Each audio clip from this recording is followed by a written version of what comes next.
Hello बच्चों, let's read this question and the question says that ABCD is a parallelogram.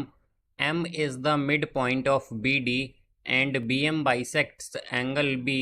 Then angle AMB is.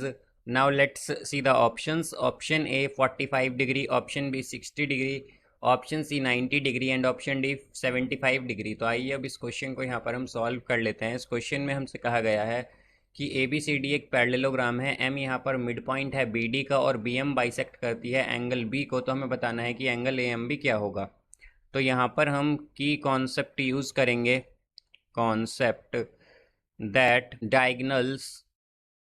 Diagonals of parallelogram bisect each other. तो जो diagonals होती हैं parallelogram की वो bisect करती हैं एक दूसरे को। बाइसेक्ट करने का मतलब होता है कि दो इक्वल पार्ट में डिवाइड करती हैं। अब यहाँ से अगर हम एक पैरेललोग्राम ले लें, ये हमारे पास इस तरह से एक पैरेललोग्राम है। यहाँ पर इसे हम मान लेंगे ABCD। अब यहाँ पर एक डायगनल है हमारे पास BD, तो ये डायगनल है BD। अब यहाँ पर हम अगर देखें तो हमसे क्या कहा गया है कि M इसका मिड पॉइंट है, तो M यहाँ पर हमने लिया मिड पॉइंट इसका। अब यहाँ पर BM जो है वो बाइसेक्ट करती है एंगल B को। तो यहाँ पर ये जो हमारी जो BM है ये क्या करेगी, बाइसेक्ट करेगी एंगल B को, यानी कि एंगल MBA जितना होगा उतना ही हमारे पास एंगल MBC होगा। यहाँ पर ये दोनों एंगल इक्वल होंगे। अब जैसे कि हम जानते हैं कि डायगोनल जो है पैरेललोग्राम की वो क्या करती हैं, बाइसेक्ट करती हैं एक दूसरे को, यानी कि दो इक्वल पार्ट में डिवाइड करती हैं। तो यहाँ से हमारे पास जो डायगोनल AC होगी वो भी कहाँ से पास करेगी, AM से। तो यहाँ पर ये दोनों M से पास करेंगी डायगोनल, बिकॉज यहाँ पर ये जो M है ये मिड पॉइंट है दोनों डायगोनल का, तभी हमारी डायगोनल्स क्या होंगी, बाइसेक्ट होंगी। और इसीलिए हम क्या कह सकते हैं कि M जो है वो दोनों ही डायगोनल्स का हमारे पास मिड पॉइंट है, बिकॉज जो डायगोनल्स होती हैं हमारे पास पैरेललोग्राम में वो बाइसेक्ट करती हैं एक दूसरे को। अब यहाँ से हम अगर देखें तो हमारे पास यहाँ पर डायगोनल्स जो हैं, या फिर हम कहें कि हमारे पास ये जो CD है ये क्या है, ये पैरेलल है AB के। बिकॉज हमारे पास क्या होता है, जो अपोजिट साइड्स होती हैं पैरेललोग्राम की वो पैरेलल होती हैं, जैसा कि हम जानते हैं।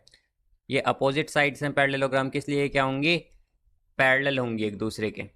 अब इसी तरह अगर हम देखें तो हमारे पास BD क्या है, BD एक ट्रांसवर्सल है, BD is a transversal line.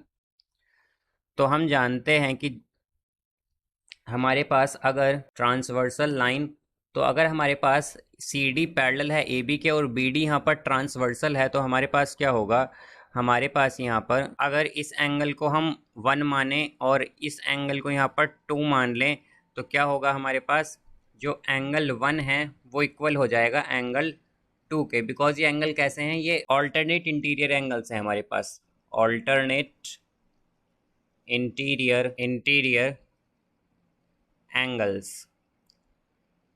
Angles.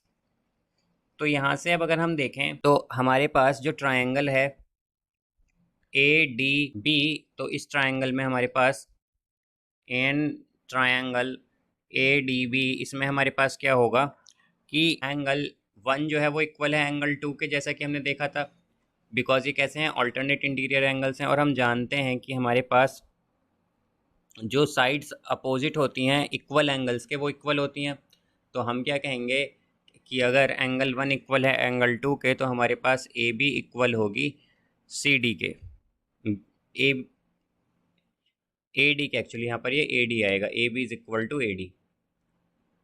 अब ये किस लिए है, बिकॉज हमारे पास क्या है, साइड्स जो हैं, sides opposite to equal angle, जो साइड्स अपोजिट होती हैं इक्वल एंगल्स के वो इक्वल होती हैं, एंगल्स आर इक्वल। अब यहाँ पर हम अगर देखें तो हमारे पास जो AB है ये इक्वल होगी CD के, AB इक्वल होगी CD के, बिकॉज जो साइड्स होती हैं पैरेललोग्राम की, या हम कहें कि जो अपोजिट साइड्स होती हैं वो क्या होती हैं, इक्वल होती हैं और पैरेलल होती हैं। तो इसलिए यहाँ पर ये हमारे पास इक्वल हो जाएंगी। अब यहाँ पर अगर हम इस इक्वेशन को फर्स्ट माने और इसे सेकंड माने, तो हम क्या कहेंगे कि हमारे पास AB इक्वल है CD के, सी डी इक्वल है यहाँ पर ए डी के, और ए डी इक्वल है ए डी, यहाँ पर अगर हम देखें तो ये इक्वल होगी बी सी के, बिकॉज ए डी और बी सी भी क्या हैं, ये भी साइड अपोजिट साइड्स हैं पैरेललोग्राम की, और हम जानते हैं अपोजिट साइड्स जो होती हैं पैरेललोग्राम की इक्वल होती हैं, तो यहाँ पर बी सी के भी इक्वल होगा ये ए डी और बी सी। तो यहाँ से हम क्या कह सकते हैं कि अगर सभी साइड्स इक्वल हैं तो हमारे पास ये बेसिकली क्या बन गया यहाँ पर पैरेललोग्राम, ये रोम्बस हो जाएगा। तो हम क्या कहेंगे कि A B C D is a rhombus, ये रोम्बस हैं। और रोम्बस में हमारे पास क्या होता है कि डायगनल्स जो हैं, डायगनल्स बाइसेक्ट, डायगनल्स जो हैं वो बाइसेक्ट करती हैं एक दूसरे को, each other at right angle या फिर 90 डिग्री पर। तो यहाँ से हमारे पास जो एंगल ए एम बी होगा वो होगा 90 degree, angle A M B is equal to 90 degree, because यहाँ पर रोम्बस में जो डायगनल्स होंगी वो बाइसेक्ट करेंगी एक दूसरे को 90 डिग्री पर। तो इसका करेक्ट आंसर आएगा option C. So I hope you understood it well, best of luck, thank you.